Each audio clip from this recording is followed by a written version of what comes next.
After the Normandy landings, Allied forces expanded faster than their logistics could support.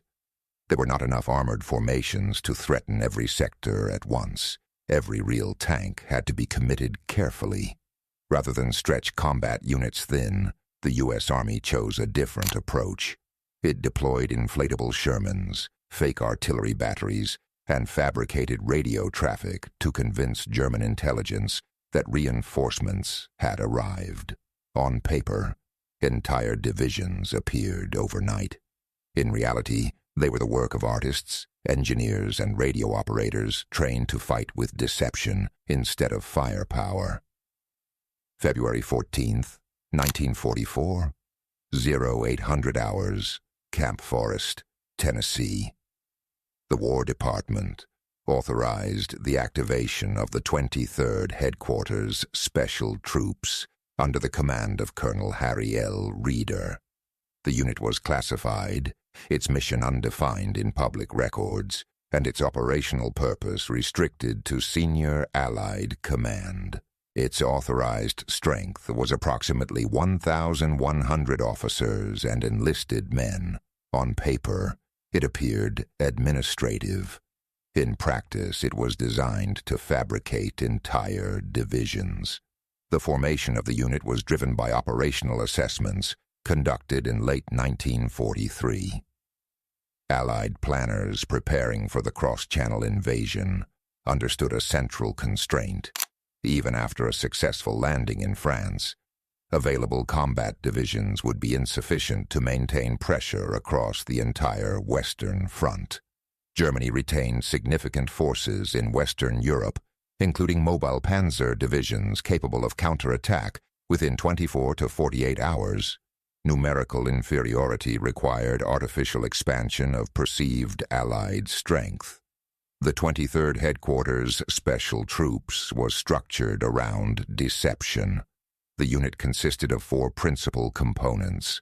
The 603rd Camouflage Engineers formed the visual deception element. Many of its soldiers were civilian artists, illustrators, sculptors, advertising designers, architects, and stage set builders drafted or recruited specifically for this assignment.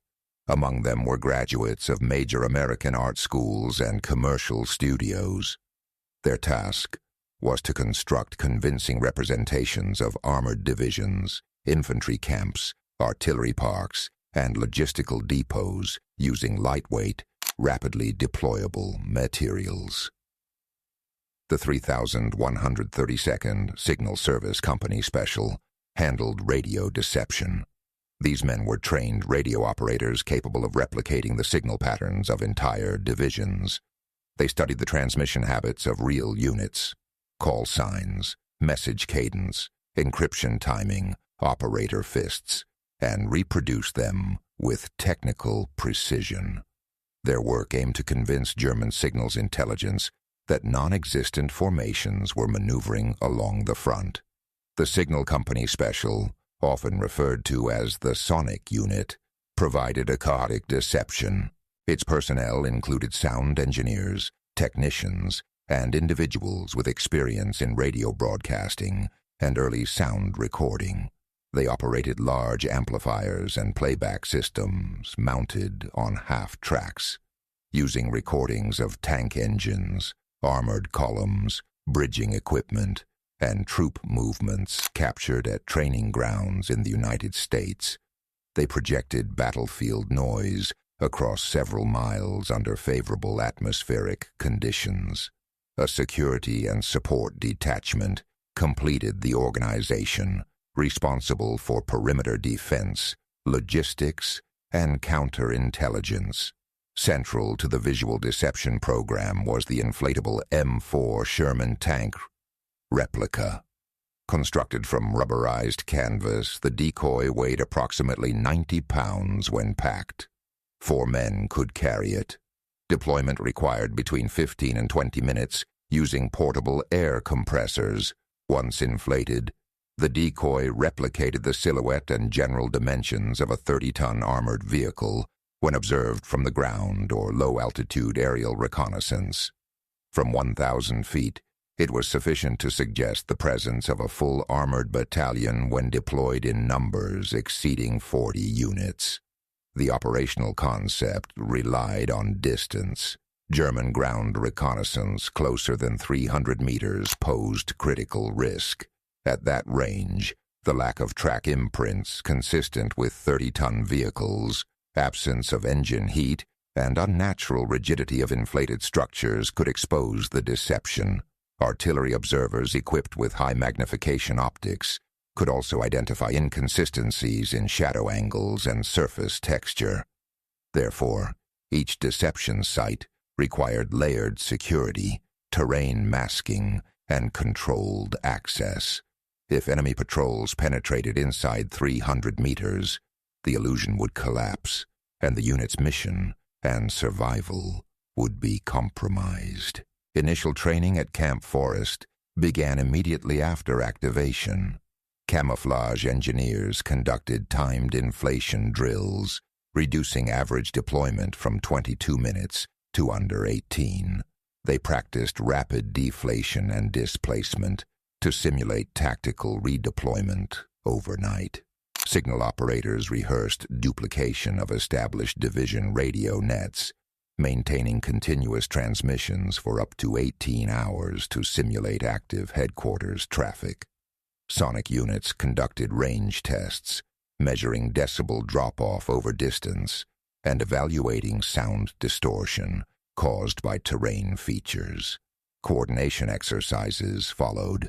A standard deception scenario required synchronized execution, visual decoys emplaced before dawn, radio traffic initiated within 1 hour, and sound projection conducted after dusk to simulate arrival of reinforcements.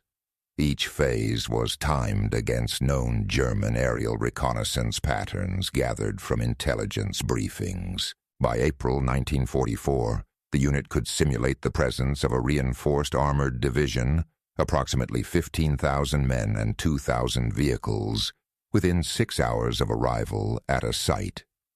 The 23rd Headquarters Special Troops itself numbered only a fraction of that strength.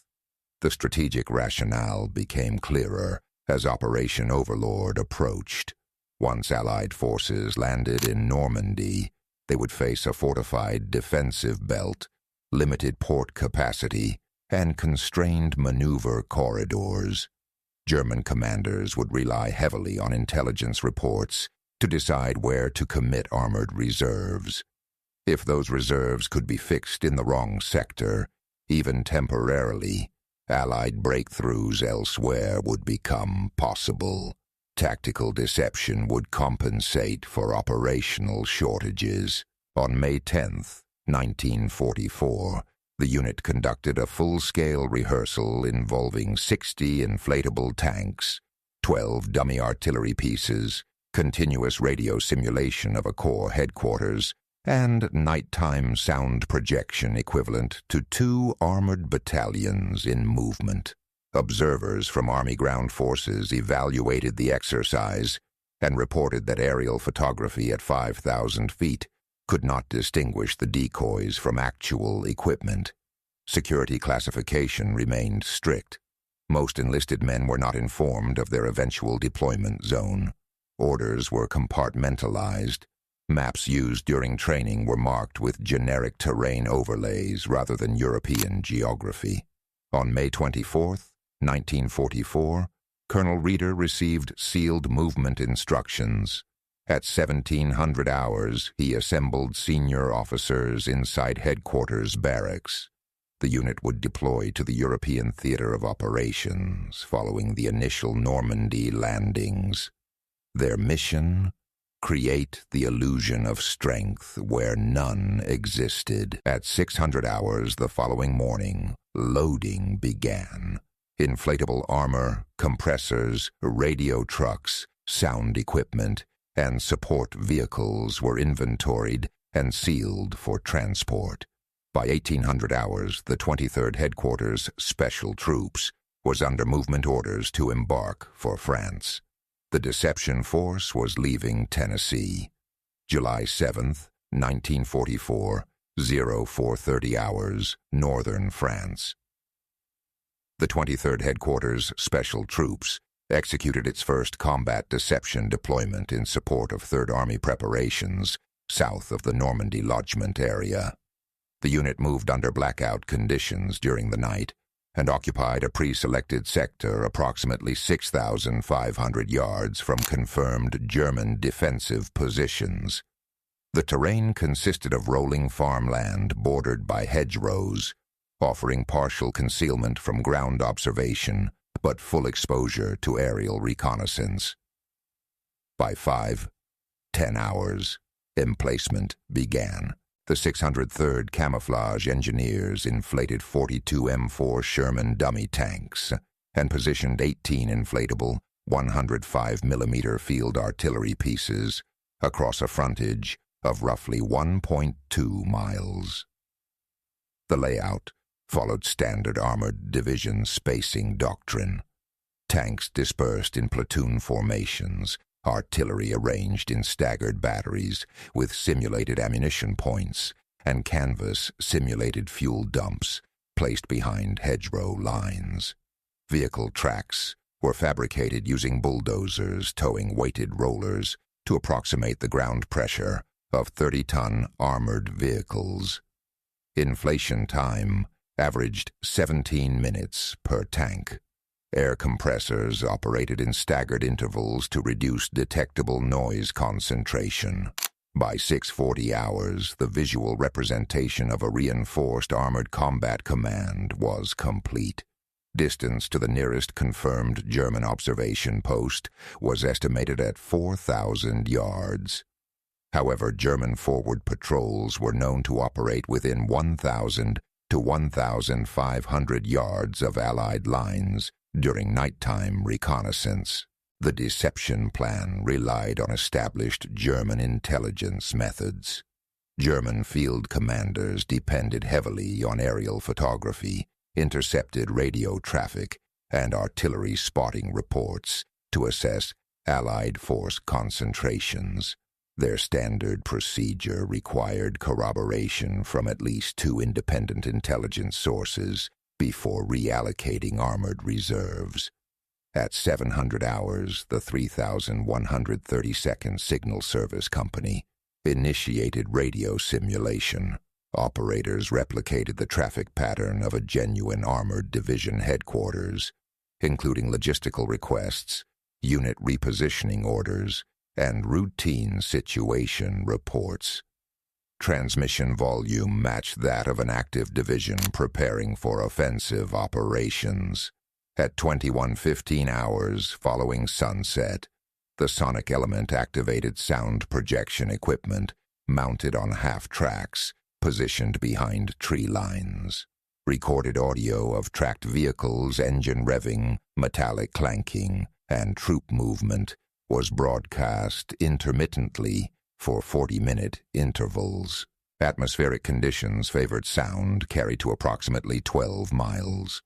German reconnaissance aircraft conducted overflight at 9:20 hours on July 8th. No deviation in flight pattern suggested suspicion. By 11:30 hours, intercepted German artillery calibration fire began adjusting toward the sector. The first confirmed artillery impact occurred at 12:04 hours. German 105mm rounds struck within the southern cluster of inflatable Shermans. The blast pressure punctured 2 decoys, collapsing them partially but not completely. From distance, damaged inflatables resembled disabled armored vehicles. Camouflage engineers remained in concealed slit trenches during the bombardment, instructed not to attempt repair under fire. Subsequent salvos intensified between 12:15 and 12:40 hours. Approximately 60 to 80 rounds impacted within the deception perimeter. Several dummy artillery pieces were shredded.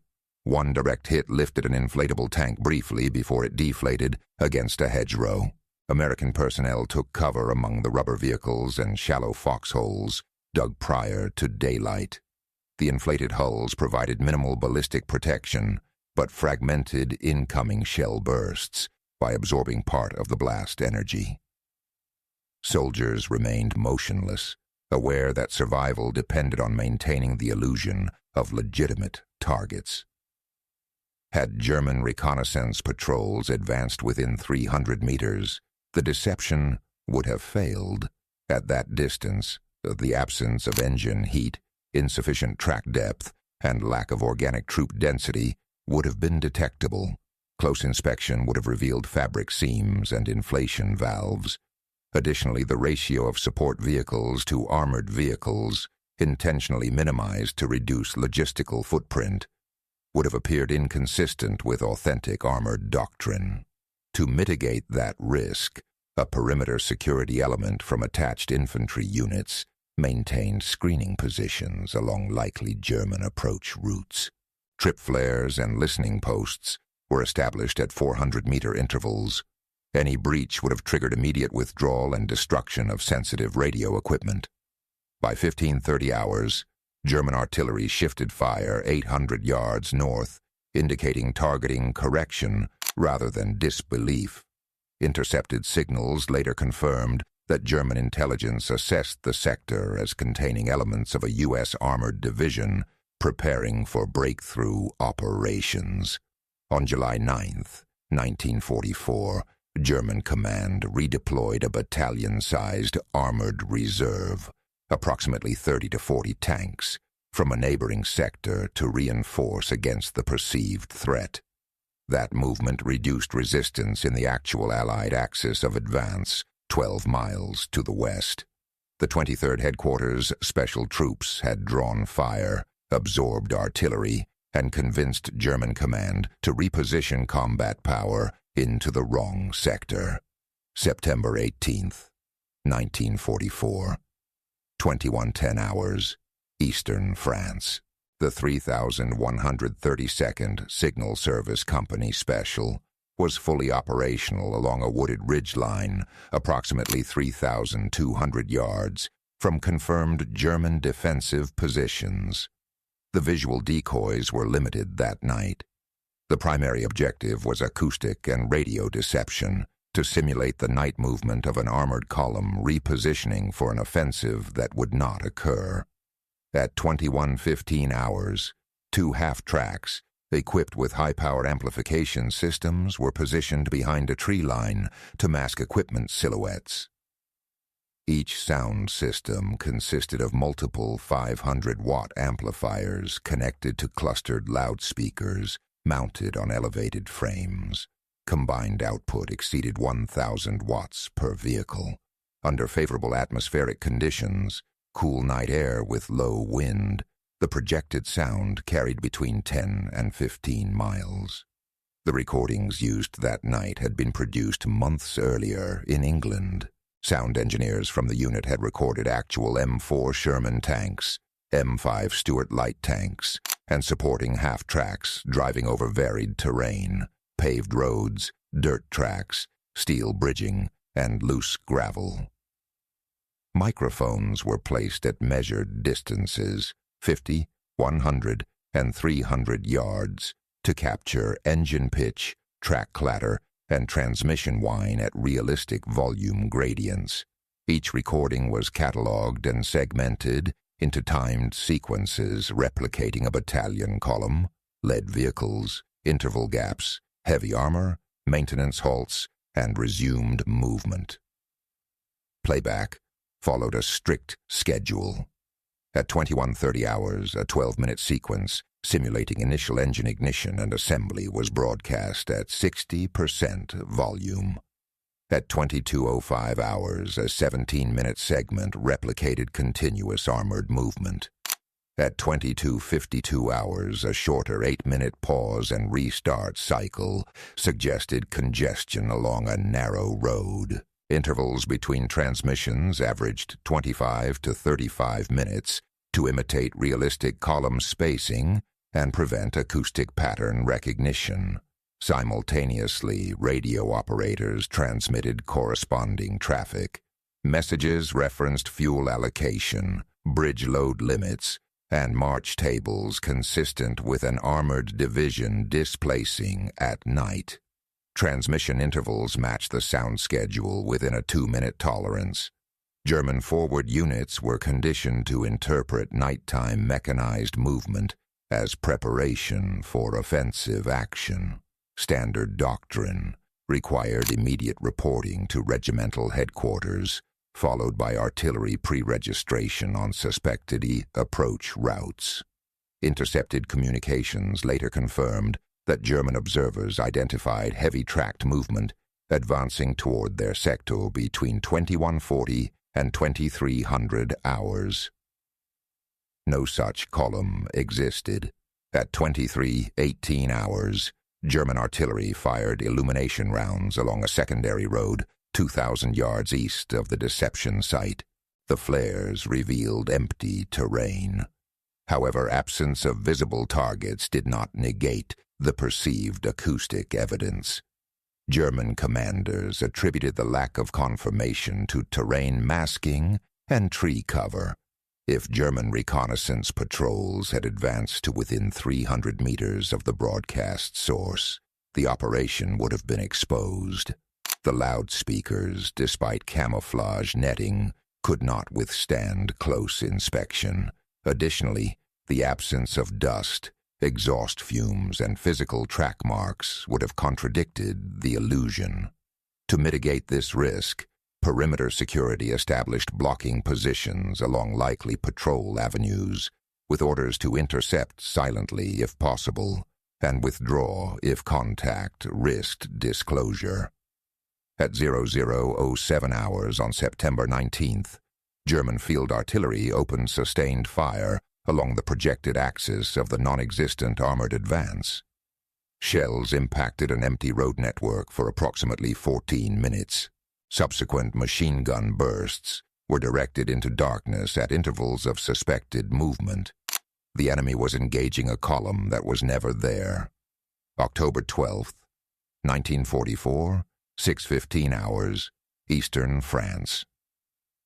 Inside a canvas-covered radio truck, concealed beneath camouflage netting, operators of the 3132nd Signal Service Company began the morning transmission cycle. The objective was not to pass information, but to manufacture the electronic signature of a full U.S. Infantry Division headquarters operating in the sector. Every keystroke, every pause between words, every call sign had to match established patterns previously monitored by German signals intelligence. A standard 24-hour cycle required between 350 and 450 fabricated radio messages. These included routine logistics requests, artillery coordination notes, situation reports, weather updates, and coded administrative traffic. Roughly 60% of transmissions were short-form exchanges under 20 seconds. The remaining 40% simulated extended command traffic, lasting up to 3 minutes. The volume was calculated to mirror authentic divisional radio density without exceeding realistic bandwidth. Call signs were rotated according to actual U.S. Army frequency change schedules. Operators maintained detailed logs replicating the communication style, known as the fist, of real radio personnel. German intercept units routinely identified American operators by rhythm and spacing. A single operator sending too quickly or hesitating in the wrong place could signal inconsistency. Therefore, individual 23rd Headquarters operators were assigned specific fictional identities and required to maintain them for days at a time. The risk of error was constant. At 9:42 hours, during a scheduled artillery coordination simulation, one operator transmitted a call sign 1 digit off from its assigned rotation table. The incorrect identifier matched that of a separate real division operating 40 miles south. The error lasted 4 seconds before correction, but it created the possibility of analytical overlap inside German intercept stations.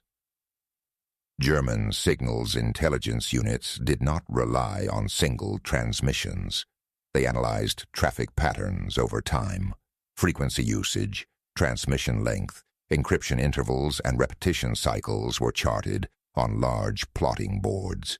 When a division relocated, its radio net shifted geographically, but its internal communication rhythm often remained consistent. German analysts compared new intercept clusters against archived profiles to detect deception or redeployment. If German intercept officers detected contradictory call sign usage or impossible geographic overlap, suspicion would escalate. A field reconnaissance patrol might be dispatched to verify physical presence. Aerial reconnaissance flights would be redirected. Any direct observation within 300 meters of the radio truck positions would expose the limited physical footprint, insufficient vehicle density, reduced supply traffic, and lack of corresponding troop mass. Following the 0942 error, the deception staff implemented an immediate corrective measure. Within 15 minutes, 3 supplementary transmissions were sent, referencing a simulated signal officer correction order, explaining the altered call sign rotation as part of an internal net restructuring. The traffic volume increased temporarily to reinforce the illusion of administrative adjustment rather than mistake. Intercepted German communications later indicated no immediate suspicion. Instead, reports described increased command activity within the sector. By 1600 hours that same day, German field headquarters shifted 2 infantry battalions approximately 5 miles north to reinforce, against what they assessed as a consolidating American divisional presence. The radio deception had altered enemy deployment without a single real division moving. December 16th, 1944, 0540 hours, Ardennes Forest, Belgium. German artillery opened fire across an 80-mile front. Within minutes, over 1,600 guns and rocket launchers saturated American positions held primarily by elements of the U.S. First Army. Telephone lines were severed. Forward observation posts were destroyed. Snow and low cloud cover grounded most Allied aircraft. The German offensive, later designated Unternehmenwacht am Rhein, had begun. Approximately 200,000 German troops, supported by nearly 1,000 tanks and assault guns, advanced through the Ardennes sector. The assault focused on lightly held American lines defended by inexperienced divisions stretched thin across wooded terrain. The objective was operational: breakthrough to the Meuse River, capture Antwerp, and split Allied forces in Western Europe. By 900 hours, multiple American regiments reported breakthrough penetrations. Road networks clogged with retreating vehicles, displaced artillery, and civilian refugees. Command posts relocated repeatedly as front lines shifted. Conflicting reports created uncertainty at Corps and Army headquarters.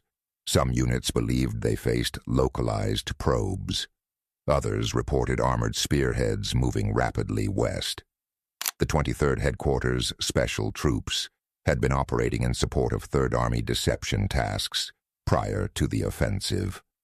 At 13:20 hours on December 16th, the unit received emergency movement orders. The mission was no longer routine diversion. They were directed to create the immediate illusion of large-scale reinforcements arriving to stabilize a collapsing sector. By 1840 hours, advance elements began moving toward a designated deception site near the town of Huy, Belgium. The location was approximately 4.8 kilometers, just under 3 miles, from confirmed German forward elements advancing towards the Meuse crossings. The distance placed the unit well within range of German long-range artillery and potentially within reconnaissance patrol reach.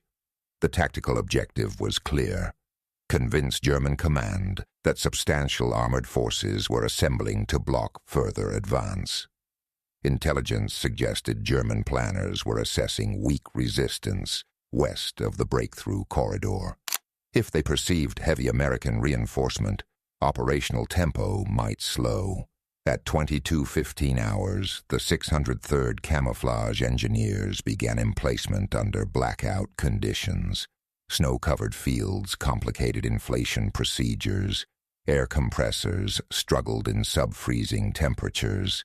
Despite conditions, 48 inflatable Sherman tanks and 24 dummy artillery pieces were deployed across a defensive arc covering approximately 1.5 miles of frontage. Bulldozers fabricated track impressions in frozen ground to simulate recent armored arrival. Simultaneously, the 3,132nd Signal Company initiated high-volume radio simulation, replicating 2 armored combat commands. Transmission density exceeded 500 fabricated messages over the following 24-hour cycle, intentionally elevated to suggest urgent operational coordination. The risk was significant. The 23rd Headquarters Special Troops possessed limited organic defensive capability. Security consisted primarily of small arms and light machine guns. The unit had no heavy artillery, no anti-tank guns, and no armored protection.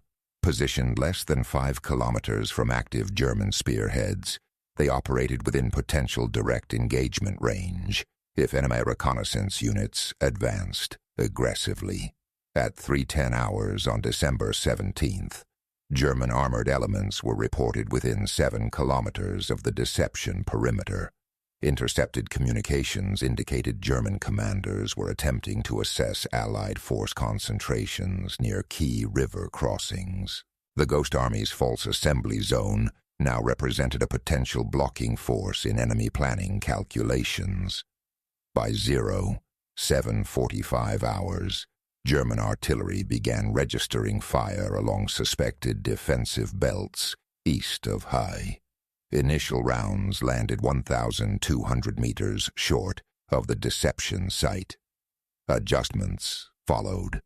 At 9:12 hours, the first shells impacted within 600 meters of inflatable positions. Snow and frozen earth amplified the concussive effect. Camouflage engineers and radio operators took cover in hastily dug foxholes and drainage ditches. Inflatable tanks swayed under blast pressure but remained upright. If German reconnaissance patrols advanced closer than 300 meters, the deception would collapse. Fabric seams, insufficient support echelons, and absence of armored engine heat would become immediately apparent. Worse, discovery would expose an underprotected unit directly in the path of an armored thrust. At 10:04 hours, artillery impacts bracketed the southern edge of the deception array. Snow plumes erupted between dummy artillery batteries. One inflatable Sherman ruptured under near impact and collapsed sideways against a hedgerow. Engineers resisted the impulse to repair it, understanding that damaged armor was consistent with combat conditions. German fire crept steadily westward. By 11:30 hours, shells were landing inside 400 meters of the central radio truck positions. Shockwaves rattled equipment racks. Transmission continued uninterrupted. The bombardment was closing in. January 23rd, 1945, 11:32 hours, Eastern France. The deception perimeter had been active for 48 hours when a forward security observer reported movement along a hedgerow line 600 yards east of the inflatable armor park. Snow cover was thin, visibility clear to approximately 1,200 yards. Through field glasses, 2 American sentries identified what appeared to be a German reconnaissance patrol, estimated 6 to 8 men, advancing cautiously in staggered formation. By 11:41 hours, the patrol had closed to within 300 meters. The risk threshold had been crossed. At long distance, the inflatable M4 Sherman replicas were convincing. Their dimensions matched authentic specifications. Hull length, just over 19 feet. Turret profile, proportionally accurate. Main gun barrel aligned to standard elevation. From beyond 400 meters, shadow angles, general silhouette, and track impressions created by weighted rollers reinforced the illusion. Aerial reconnaissance at moderate altitude could not distinguish fabric from steel. Inside 150 meters, the deception degraded rapidly. The surface lacked welded seam irregularities. Canvas did not reflect light the same way as painted armor plate. In freezing conditions, absence of engine heat shimmer was noticeable. Most critically, the weight distribution was wrong. Real Shermans compressed soil unevenly under 30 tons of mass. The inflatable decoys rested lightly despite simulated track marks. At 11:48 hours, the German patrol was estimated at 180 meters. Colonel Reeder had issued strict engagement rules. Avoid contact unless discovery was imminent. The 23rd Headquarters Special Troops was not equipped for sustained combat. Defensive armament consisted primarily of M1 Garand rifles, several Browning automatic rifles, and a limited number of .30 caliber machine guns assigned to security sections. Ammunition allocation was calculated for self-defense only. Each rifleman carried approximately 80 rounds. Automatic riflemen had 12 magazines each. Total small arms ammunition within the deception perimeter was estimated at fewer than 25,000 rounds. There were no anti-tank guns, no armored vehicles, no artillery support organic to the unit. At 11:52 hours, the patrol reached 150 meters. Soldiers positioned among the inflatable tanks remained motionless. Several lay concealed in shallow foxholes, dug between decoys. From ground level, the rubber hulls provided limited fragmentation shielding, but no ballistic protection against direct rifle fire. The men understood that if the patrol closed another 50 meters, visual inspection would reveal fabric seams and inflation valves near the rear hull panels. At 11:55 hours, one German soldier advanced ahead of the others, pausing to observe through binoculars. He studied the line of tanks, positioned along a shallow rise. The patrol halted. For approximately 40 seconds, no movement occurred on either side. If the patrol had advanced and physically inspected the nearest vehicle, touching the hull, striking it with a rifle butt, or probing beneath the skirt, the deception would have ended immediately. A single puncture would collapse structural rigidity. Fabric would sag, exposing the frame. Discovery at that distance would have forced the 23rd to engage at close range against a prepared enemy element with unknown support. At 11:57 hours, distant artillery fire was heard to the south. American counter-battery engaging separate targets. The sound shifted the patrol's attention briefly. Simultaneously, radio deception traffic continued uninterrupted, simulating armored coordination chatter. The German patrol leader conferred with his men. No flanking maneuver was attempted. No probing fire was directed toward the decoys. At 12:02 hours, the patrol began withdrawing along the hedgerow, maintaining observation but increasing distance. By 12:15 hours, they had retreated beyond 400 meters. The deception perimeter remained intact. The inflatable armor stood unexamined. March 23rd, 1945, 0200 hours, west bank of the Rhine River. Operation Weyersen began under strict radio silence except for one formation, the 23rd Headquarters Special Troops. Their assignment was to simulate a major river crossing opposite Düsseldorf, while actual assault elements prepared to cross farther south near Remagen and Oppenheim. The deception zone extended across approximately 10 kilometers of frontage along the west bank. Within that sector, the 603rd Camouflage Engineers deployed 52 inflatable M4 Sherman tanks and 32 dummy artillery pieces. including 155mm howitzer replicas positioned in staggered batteries. Inflatable anti-aircraft guns were placed near simulated bridging points to reinforce the illusion of a large-scale crossing force assembling under air defense cover. Deployment began at 2:20 hours. By 4:10 hours, the visual outline of a reinforced armored division preparing for river assault was complete. Bulldozers created heavy vehicle track patterns leading toward fabricated embarkation sites. Engineers constructed wooden frames covered with canvas to resemble pontoon bridge sections stacked along the shoreline. Simultaneously, the 3,132nd Signal Service Company initiated an intensive transmission schedule.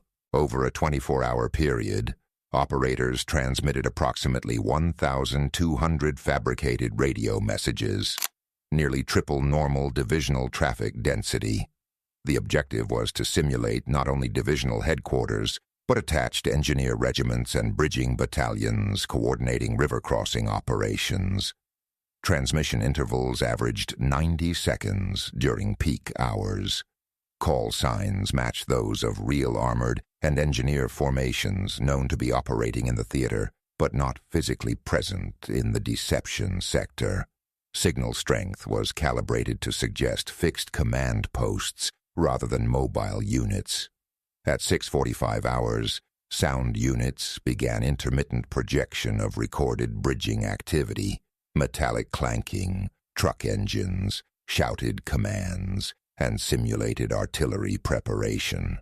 Playback cycles lasted 20 minutes, followed by 15-minute silence intervals to mimic natural operational pauses. German intelligence responded predictably. Intercepted communications indicated that German 15th Army assessed the Düsseldorf sector as a probable primary crossing site. By midday, March the 23rd, at least one infantry division and elements of an armored reserve were repositioned northward to reinforce defensive lines opposite the simulated buildup. Artillery units shifted firing tables to pre-register likely crossing points identified by aerial reconnaissance. The German command structure faced simultaneous pressure along multiple Rhine sectors. Limited reserves forced prioritization based on perceived threat concentration. The false buildup created by Operation Wierson contributed to that prioritization error. Meanwhile, the actual Allied crossings proceeded. South of the deception zone, elements of the U.S. Third Army executed river crossings near Oppenheim, beginning the night of March the 22nd to 23rd. Further north, additional crossings were conducted under cover of heavy artillery and air support. Real engineer battalions deployed steel treadway bridges and assault boats under direct enemy fire, but resistance in several sectors proved lighter than anticipated. German artillery that might have concentrated on genuine crossing points remained allocated in part to the Düsseldorf sector. Armored counterattack units delayed movement while awaiting confirmation of the supposed main effort. By March 25th, Allied forces had established multiple bridgeheads east of the Rhine and began expanding them with armored exploitation units. Operation Wierson concluded once real crossings were secured. Post-operation assessments conducted by Allied intelligence estimated that the diversion of at least one German division and supporting artillery elements reduced effective resistance along actual crossing sectors. Conservative analysis suggested that several hundred Allied casualties were likely prevented during the initial 48-hour assault window. The deception had shifted enemy strength at a decisive moment. The 23rd Headquarters Special Troops dismantled its inflatable armor and prepared to advance east behind real divisions crossing the Rhine. May 8, 1945, 1400 hours, southern Germany. Germany had surrendered the previous day. Across occupied territory, American units shifted from combat operations to stabilization. For the 23rd Headquarters Special Troops, active deception missions had already ceased on May 1st, 1945, when final field tasks were cancelled and no additional simulations were ordered. At 1400 hours on May 18th, Colonel Harry L. Reeder confirmed administrative instructions from higher command. The war in Europe was over. The 23rd would stand down. Between May 9th and May 20th, detailed inventories were conducted. Inflatable tanks, many patched repeatedly, were deflated and crated. Loudspeaker arrays were dismantled from half-tracks. Radio logs, signal rotation schedules, and operational overlays were collected by intelligence officers. Sensitive materials were sealed and transferred to Army archives under restricted classification. The unit's active operational status formally ended on May 25, 1945. Classification of records was intentional. The Army considered large-scale tactical deception, radio simulation, acoustic projection, inflatable armor, valuable for future conflicts. Disclosure risked exposing methods to potential adversaries, including the Soviet Union. Additionally, operational files identified specific German formations that had been misdirected. Preserving intelligence value required controlled access. Personnel were instructed not to discuss operational details beyond general service descriptions. Through June and July 1945, the unit redeployed to the United States in phased rotations. Unlike infantry divisions returning from major engagements, the 23rd had no publicly recognized battles. Its impact existed in altered German dispositions and delayed counterattacks rather than captured cities. By late summer 1945, most members had returned home. Artists resumed studio work. Radio technicians returned to broadcasting. Engineers and designers re-entered civilian industries. Many described their wartime service simply as headquarters or signal duty. The broader mission remained unspoken. For more than 50 years, the record stayed largely inaccessible. Official documentation remained sealed in archival storage. Public histories of World War II emphasized airborne assaults, armored breakthroughs, and infantry combat. Systematic deception at the divisional scale received little attention. In 1996, after formal review, significant portions of the unit's records were declassified. Operational summaries, photographs of inflatable armor, and radio documentation became available to researchers. The term Ghost Army entered public awareness decades after operations had concluded. Archival analysis confirmed that between June 1944 and May 1945, the 23rd conducted more than 20 deception missions, simulating the presence of tens of thousands of troops. Precise casualty savings cannot be calculated with certainty, but post-war assessments concluded that diversion of German divisions at key moments reduced Allied losses during river crossings and offensive operations. The unit was disbanded without ceremony. Equipment was redistributed or scrapped. Personnel dispersed into civilian life. For decades, the record remained quiet. Only after declassification did the scale become visible. Approximately 1,100 soldiers, projecting the illusion of entire armies, influencing enemy deployment decisions without sustained direct combat. If this series added clarity to how deception shaped the final year of the war in Europe, subscribe to the channel and leave a like so more viewers can find these documented operations. In the comments, tell us which overlooked Allied formation you believe deserves analysis next. We will continue producing detailed, fact-based episodes that bring measurable historical value.